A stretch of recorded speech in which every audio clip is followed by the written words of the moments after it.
Hello everyone. आज हम लोग बेसिक ज्योमेट्रिक कॉन्सेप्ट्स पार्ट 2 शुरू करने वाले हैं। पहले पार्ट में हम लोगों ने पॉइंट्स, लाइन सेगमेंट और इंटरसेक्टिंग लाइंस, पैरेलल लाइंस, ये सभी देखा था। अब हम लोग जो है नेक्स्ट आगे की ओर जो है वो देखेंगे, वो है हमारा कोलिनियर पॉइंट्स। तो कोलिनियर पॉइंट्स जो है वो कोलिनियर पॉइंट्स किसको कहते हैं? चलिए तो शुरू करते हैं। Collinear points. कोलिनियर पॉइंट्स के बारे में कहा जाता है कि 3 और more points are said to be collinear if they lie on a line. मतलब कि अगर कोई 3 पॉइंट है, आप देख रहे हैं, कोई भी 3 point, suppose A, B and C, there are 3 points. ये तीनों पॉइंट्स तभी कोलिनियर कहलाएंगे जबकि वो एक लाइन पर हो। मतलब तीनों पॉइंट से एक ही लाइन जब गुजर जाए तो उन तीनों पॉइंट को हम लोग क्या कहेंगे? कोलिनियर कहेंगे। यहाँ इस पिक्चर में A B C collinear points हैं, मतलब कोलिनियर, एक ही लाइन पर होने वाले सारे पॉइंट्स हैं, इसलिए इनको कोलिनियर पॉइंट्स कहते हैं। अगर ये पॉइंट्स थोड़े भी इधर उधर होते तो फिर ये, अगर 3 पॉइंट हम लोग लें, कोई भी 3 पॉइंट ले लें, तो उनको कोलिनियर कब नहीं कह सकते हैं। अब एक लाइन ड्रॉ करते हैं, तो क्या ये लाइन जो है इन तीनों पॉइंट से होकर के गुजरेगी? तो कोई भी 2 पॉइंट से एक लाइन गुजर सकती है। कोई भी 2 पॉइंट आप ड्रॉ करें तो उससे वो लाइन गुजर सकती है, लेकिन तीसरे पॉइंट से गुजरने के लिए, अगर यहाँ इस पिक्चर में देखें तो ये लाइन तो ड्रॉ हो गया, लेकिन ये लाइन इस पॉइंट से तो होकर गुजर नहीं रहा है। अगर इसको लेना होगा तो फिर क्या होगा? यहाँ से हम लोगों को एक दूसरी कर्व लाइन जो है, एक दूसरी लाइन ड्रॉ करनी होगी। तो ये तीनों पॉइंट्स जो है, ये तीनों पॉइंट्स अभी जो हमने ड्रॉ किया है, ये और ये कोलिनियर नहीं कहलाएगा। कोलिनियर तभी होगा जबकि वो एक लाइन पर हो। अब उसके बाद है concurrent lines. 3 or more lines are said to be concurrent if they pass through the same point. तीनों लाइन को, 3 या 3 से अधिक जो लाइनें हैं उनको कंकरेंट लाइंस कह सकते हैं। कब कह सकते हैं? तो वो जब एक ही पॉइंट से क्रॉस करें। आप पिक्चर में देखिए, ये जो लाइन है, ये चाहे ये सभी लाइन जो है, ये टोटल लाइन जो है ये आपको एक ही पॉइंट से गुजर रहे हैं, तो इस केस में इनको हम लोग कॉन्करेंट लाइन कह सकते हैं। तो ये बिल्कुल सही है कि ये कॉन्करेंट लाइन है। लेकिन इस पिक्चर में देखिए, इस पिक्चर में क्या आप कह सकते हैं कि ये जो पिक्चर है ये कॉन्करेंट लाइंस हैं, ये लाइंस कॉन्करेंट हैं? तो बिल्कुल नहीं, क्योंकि इन तीनों लाइन को देखिए, ये अलग अलग जगह से गुजर रही हैं। कुछ यहाँ से, 2 यहाँ से, 2 यहाँ से और फिर 2 यहाँ से। इनको गुजरने के लिए क्या होना चाहिए था? तो इनको गुजरने के लिए एक सर्टेन पॉइंट होना चाहिए था। इसका मतलब, इसके बारे में अगर कहा जाएगा कि ये कंकरेंट लाइन है, तो बिल्कुल नहीं, ये कंकरेंट लाइन नहीं है।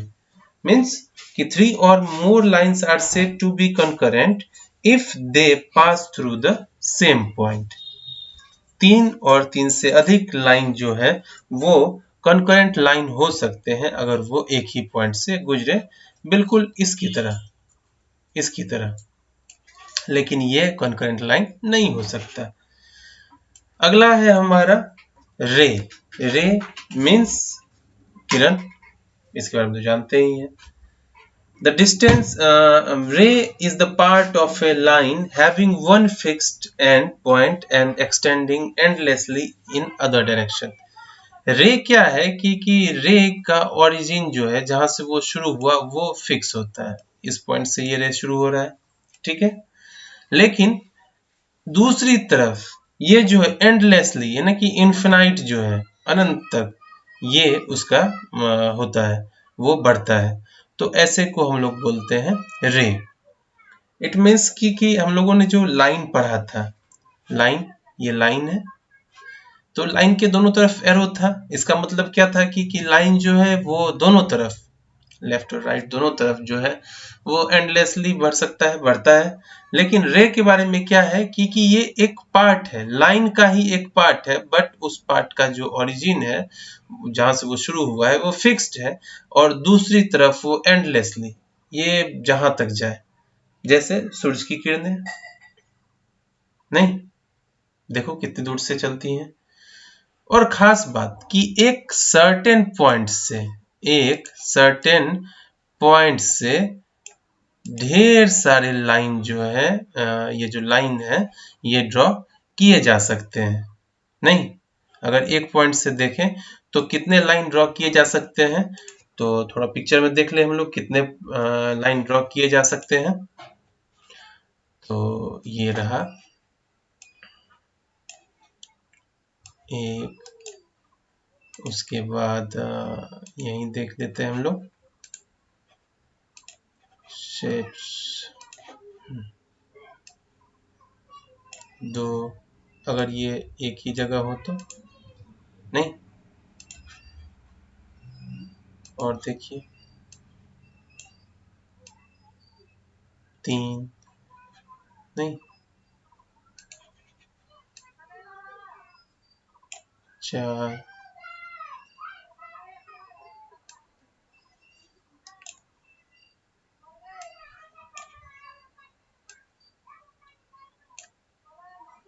तो हम लोग एक पॉइंट से ढेर सारे रे का ओरिजिन मान सकते हैं, और ये ढेर सारे का मतलब इन्फिनाइट है, इनकी गिनती नहीं है।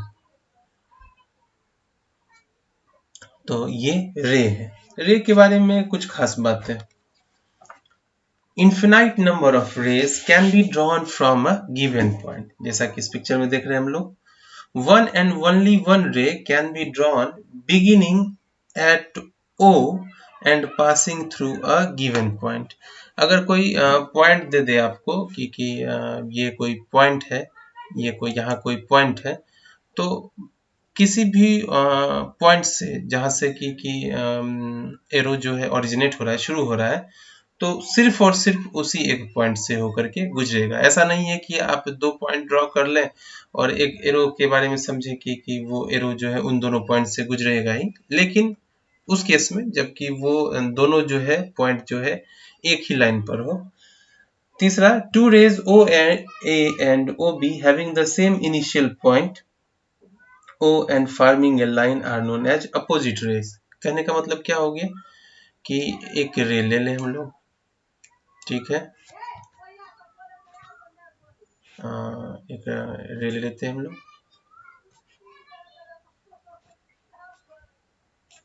ठीक है, और एक और एरो जो है, रे जो है हम लोग ड्रॉ करते हैं,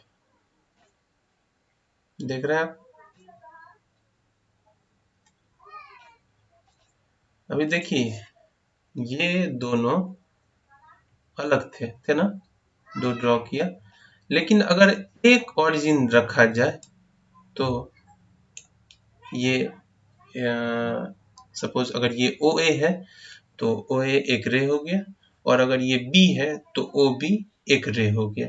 लेकिन ऐसे दोनों रे को हम लोग क्या कहेंगे, अपोजिट रे। ऐसे रे को हम लोग क्या कहेंगे, अपोजिट रे, यानी कि वैसे रे जो अपोजिट होते हैं, दोनों डायरेक्शन, अलग अलग डायरेक्शन में, देख रहे हैं। ये पिक्चर से आपको ज्यादा क्लियर हो रहा है, कोई समझ में आ रहा है, दोनों रे अलग है, और इसको मानते हैं कि ये कोई ओरिजिन है तब, तो ऐसे दोनों रे को हम लोग बोलेंगे अपोजिट रेज, ठीक है।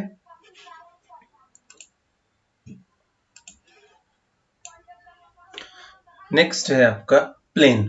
अ plane is defined as a smooth flat surface which extends indefinitely in all directions, यानी कि प्लेन जो है वो कैसे डिफाइन होता है, तो एक smooth flat surface, smooth flat surface जो इनडिफिनिटली यानी कि जिसका जो चारों बगल से जिसका कोई अंत नहीं है, नहीं। तो अगर पेन पेपर पर किसी स्क्रीन पर दिखाने की बात होगी तो ये असंभव है, क्योंकि इन्फिनाइट, आप समझ रहे हैं, वो इन्फिनाइट जो है वो लंबाई उसकी, चौड़ाई उसकी बढ़ी हुई होती है। But a part of a plane can be shown. इस 3D व्यू में हम, आप महसूस करिए कि इस 3D व्यू में ये जो पिक्चर है, देखिए, ठीक है, आप देख रहे हैं। तो ये जो सरफेस है it can be considered as a part of plane. ये आपको एक प्लेन का पार्ट है, ऐसा आप समझ सकते हैं। ठीक है, देखिए अभी ज्यादा स्पष्ट हो रहा होगा। ये जो सरफेस है इसको पार्ट ऑफ ए प्लेन कह सकते हैं। Geometrically a plane extend indefinitely in all direction. चारों डायरेक्शन में जो प्लेन जो है वो इंडेफिनिटली यानी कि अनंत रूप से वो बढ़ाया जा सकता है, होता है। इसीलिए इसको पेन एंड पेपर पर रिप्रेजेंट करना काफी कठिन कठिन है। लेकिन किसी भी पैरेललोग्राम का एक प्लेन, एक सरफेस अगर हम उसको देखें, नहीं, तो वो हमको समझ में आ जाएगा कि प्लेन कैसा होता है। प्लेन का सीधा सा मतलब हम अपने आम जिंदगी में स्मूथ सरफेस के लिए कहते हैं। ठीक है, वैसा ही कुछ ये होता भी है। आप देख रहे हैं एक 3D ऑब्जेक्ट के रूप में ये यहाँ दिखाया जा रहा है। प्लेन का मतलब क्या हो गया, ये एक प्लेन हो गया, ये अलग प्लेन हो गया, ये अलग प्लेन हो गया, नहीं। तो इस हिसाब से बात होती है प्लेन की। तो plane is defined as a smooth flat surface which extends indefinitely in all direction, नहीं। और एग्जाम्पल के रूप में अगर देखें तो आपके घर का फर्श, नहीं, आपके घर का दीवार, ये पार्ट ऑफ ए प्लेन है। इसको पार्ट ऑफ ए प्लेन कह सकते हैं। नेक्स्ट है open and closed figures. Open and closed figures क्या है भाई? The figures having different beginning and end points are called open figures. However, the figures having the same beginning and end points are called closed figures. यानी कि वैसे figures उनकी बात करें जिनका क्या होता है ना कि जहां से शुरुआत होती है, नहीं, आप देखिए, जहां से शुरुआत होती है और जहां वो आकर के खत्म नहीं होते हैं। कहाँ से शुरुआत हुई भाई? तो शुरुआत हो गई आपको इस पॉइंट से, और खत्म कहाँ हो रहा है? तो इस पॉइंट पर आकर खत्म हो रहा है। तो ऐसे फिगर को हम लोग क्या कहते हैं? तो ऐसे फिगर को हम लोग बोलते हैं ओपन फिगर। अभी देखिए, ये कहाँ शुरू हुआ? तो यहाँ पर। और ये कहाँ शुरू हुआ? तो यहाँ पर। तो ये सब ओपन फिगर्स हैं। लेकिन अब ऐसे फिगर की चर्चा करेंगे जो जहां से शुरू होता है, जिस पॉइंट से शुरू होता है और उसी पर आकर के खत्म होता है। जैसे एक फिगर हम लोग ड्रॉ करें, मान लो हमने इस पॉइंट से यहां से शुरू किया फिगर, ठीक है, और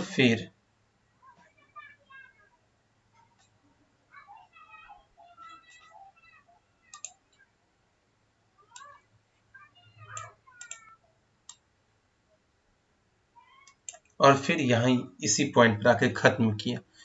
तो ये फिगर क्या हो जाएगा? तो ये फिगर हो जाएगा क्लोज्ड फिगर, नहीं। क्लोज्ड फिगर कैसे हो जाएगा?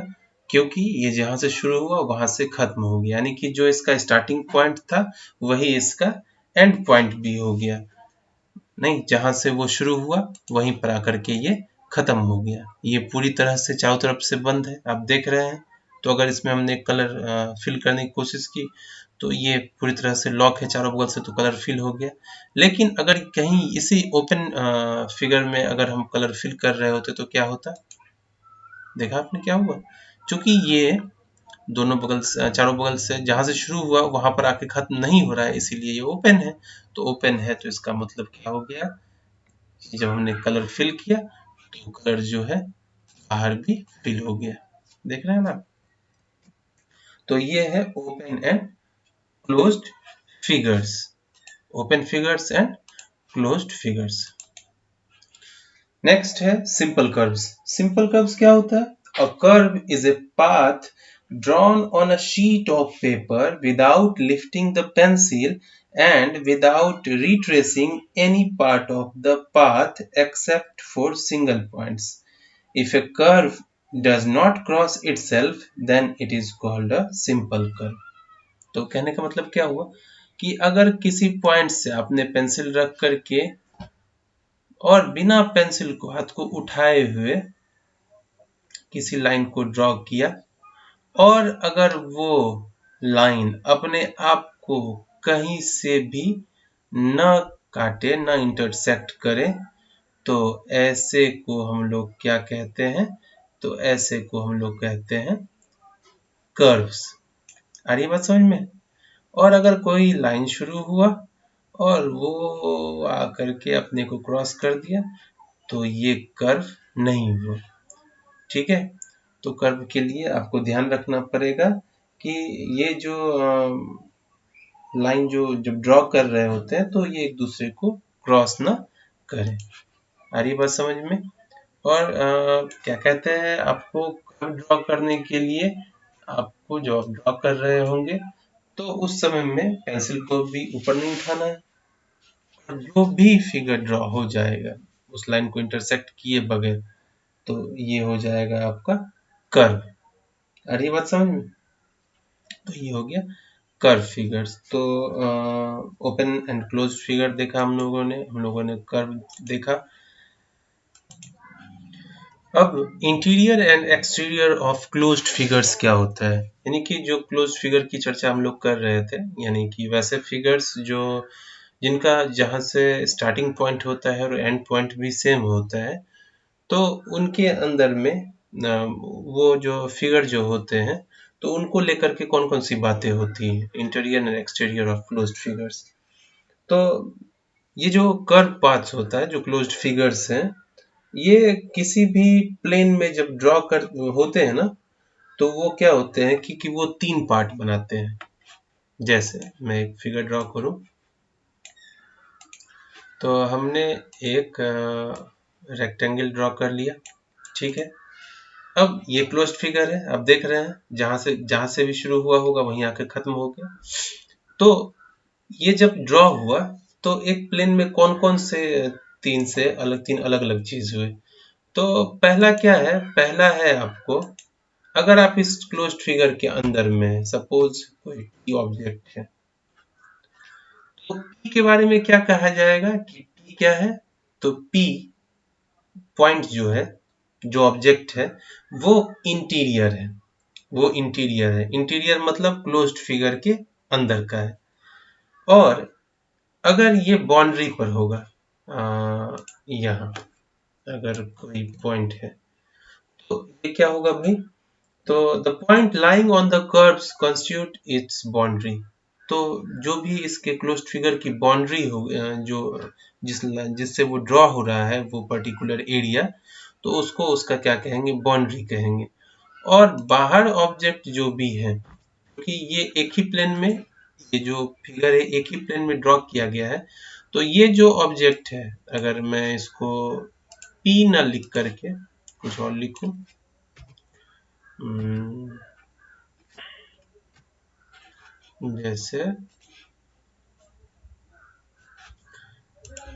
जैसे कि आर, आर जो पॉइंट है वो क्या हो गया? The point R is lying outside the closed curve, तो इसीलिए इसको क्या कहेंगे?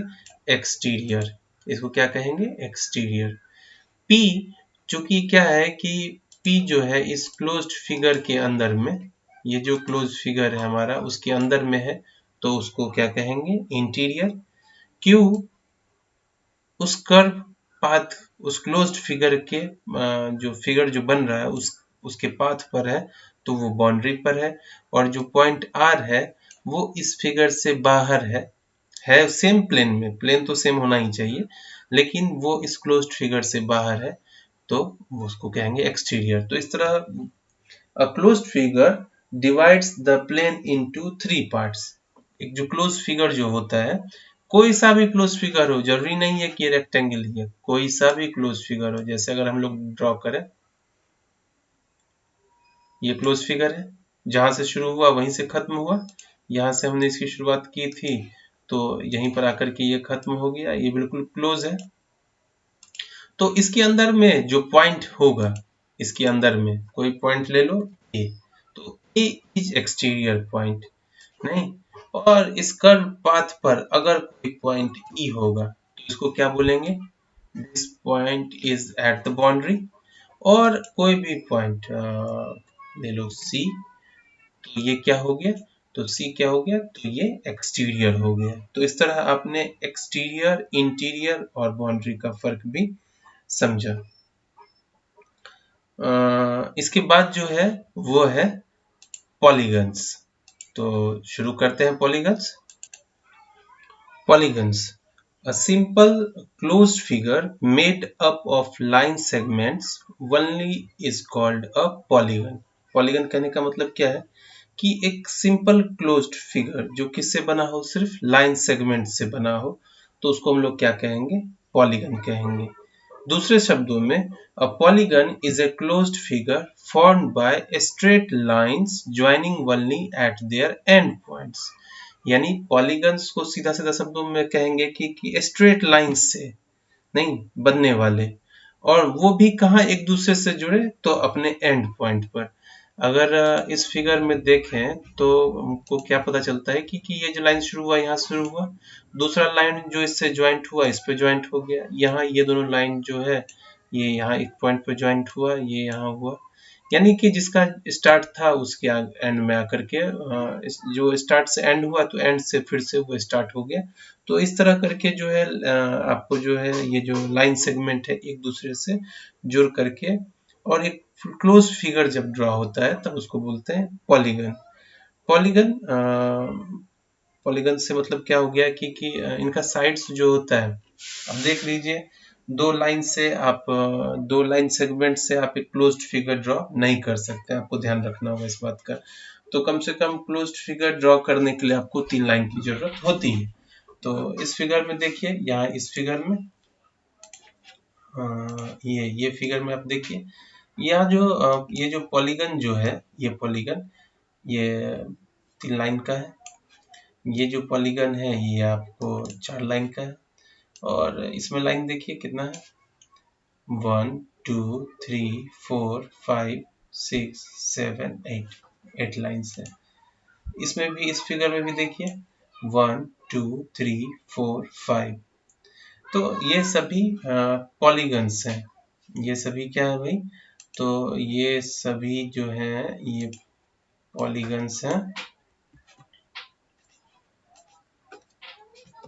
पॉलीगन्स। लेकिन नीचे वाले जो दो फिगर है, ये फिगर और ये फिगर, क्या ये पॉलीगन है, तो बिल्कुल नहीं। और क्यों नहीं पॉलीगन है, तो पहले जो फिगर्स हैं वो लाइन सेगमेंट से बने हैं, वो एक दूसरे के एंड पॉइंट से शुरू होकर के वो ऐसे बने कि वो क्लोज फिगर हो गए। लेकिन जो दूसरा वाला है, नीचे वाला जो दो फिगर है, ये फिगर और ये फिगर जो है, ये क्यों नहीं है, तो made of line segments and curves, hence they are not polygons. Figures, ये जो फिगर है, it is made of line segment only, but two of its sides are intersecting in the middle, it is not a polygon। मतलब ये जो line segment आप देख रहे हैं ये एक दूसरे को इंटरसेक्ट कर रहे हैं, तो इस तरह के फिगर को, ये कर्व लाइन वाले को, इस तरह को हम लोग पॉलीगन नहीं कहेंगे। हमेशा लाइन सेगमेंट जो है, जहां से लाइन सेगमेंट ड्रॉ कर रहे हैं उसके एंड से फिर दूसरे लाइन सेगमेंट का स्टार्टिंग होगा, और फाइनली ये जा करके एक दूसरे को इंटरसेक्ट ना करे, तो ये इस तरह से पॉलीगन का फॉर्मेशन होता है। ठीक है, ये जो 3 लाइन सेगमेंट और मोर देन 3 लाइन सेगमेंट वाले जितने भी हैं फिगर्स हैं जो कि हम लोग ड्रॉ किए हुए हैं, या और भी ढेर सारे हो सकते हैं, तो वो सभी क्या है, पॉलीगन और पॉलीगन के काइंड्स हैं। लेकिन ये नीचे वाले जो भी हैं, इस तरह के फिगर वाले या इस तरह के फिगर वाले, ये सभी आपको लाइन सेगमेंट ये पॉलीगन्स नहीं है। तो बिल्कुल आसान है कि पॉलीगन को पहचानना कि polygon is a simple closed figure made of line segments only, जो कि किससे बना हुआ है, लाइन सेगमेंट से बना हुआ है। अगर कहीं से भी कर्व पाथ आ जाए, कर्व लाइन आ जाए इसमें, तो वो नहीं होगा। फिर आप देखेंगे कि लाइन सेगमेंट जो है वो बढ़ने पर एक दूसरे को ये नहीं करे, मतलब ये जो फिगर में आप देख रहे हैं एक दूसरे को इंटरसेक्ट कर रहे हैं, तो ऐसा भी नहीं होना चाहिए, वो भी पॉलीगन नहीं होगा। मतलब जहां से शुरू हो रहा है तो उसके एंड पॉइंट से दूसरा का इनिशियल होगा, दूसरा का इनिशियल होगा। ये लाइन देखिए, ये आगे की तरफ बढ़ गया, तो ये पॉलीगन नहीं है। लेकिन ऊपर सारे जितने भी फिगर्स हैं वो सभी क्या है, पॉलीगन।